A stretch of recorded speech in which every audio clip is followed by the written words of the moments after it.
Call from Pavement Pounder Events, and here with Chris from HeatShield Products, our presenting sponsor for this year's event and our inaugural event last year. So we thought we'd talk a little bit about the HeatShield products that make sense for the type of trips that we go on.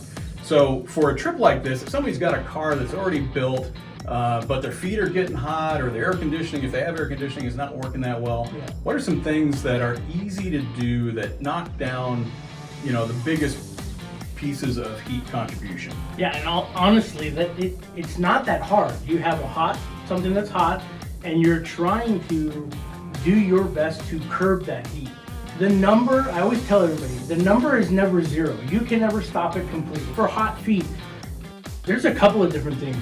I'm a big fan, and I was taught that you always want to try to stop heat at the source. So exhaust pipe, catalytic converter, headers, mufflers, that's where you want to stop. You can go with the old school exhaust wrap. This still works. They've been using this since the early 1900s. This happens to be a basalt fiber, which is a volcanic rock, but this works. It's a wraparound product. 9 times out of 10, the exhaust system has to come off in order for you to do that.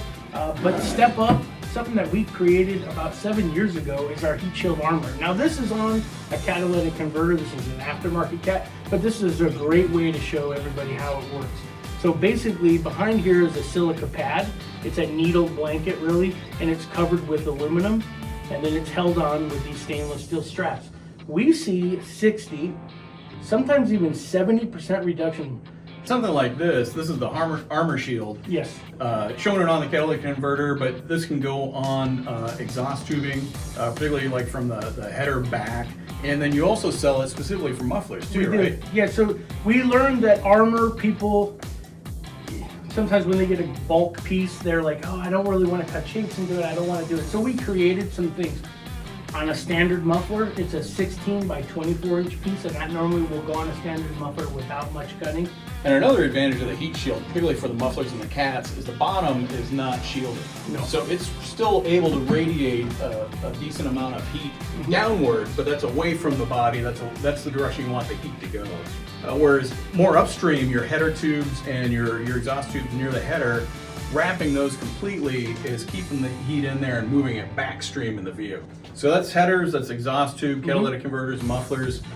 What are some other problem issues under the hood? And one that comes to mind for me is heat soak, vapor lock. Yeah. And it used to be a real big problem with carburetors, but it's still a problem with fuel injection. I've run into a couple of my vehicles with fuel injection.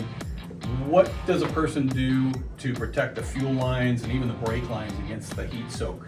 This is our hot rod sleeve, probably one of our #1 sellers. It's a fiberglass sleeve that's black, so it looks OEM. It's crazy, but this will take 1100 degrees, knock 80% of the radiant heat down with a 1-inch air gap. So if you can imagine that, that's 1 inch. You could have a heat source here, and this will still stop up to 80%. Now, if you don't want to take it off, you don't want to slide it over, we came up with our stealth sleeve, and this is the same as this material. It's a basalt fiber. This is dyed with a high temperature dye, but you can take this off, and you can basically, as we try to explain, you taco the hose in there, fold it over, and then close it. This is a high temperature hook and loop, fiberglass thread, and then this is a basalt fiber. So this material will take 1200 degrees, knock down 80% of the heat. The key advantage of this is you can put this on, you can install this heat shielding without disassembling the brake lines or fuel lines.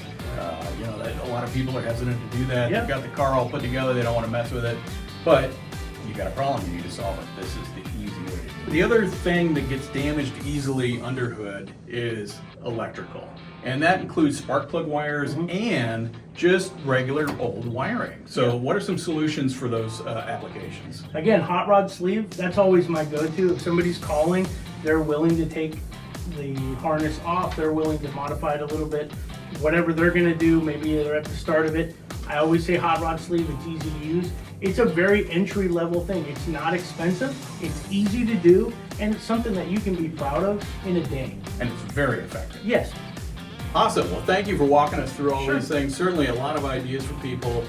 If your car is transferring more heat to you while you're driving than you want, there are some simple solutions, some ways to reduce that. If you're running into heat soak, damage to wiring, brake lines. There's a lot of things you can do easily to reduce that control. That's absolutely the truth. Thank you so much. You're welcome, sir. I appreciate you coming by.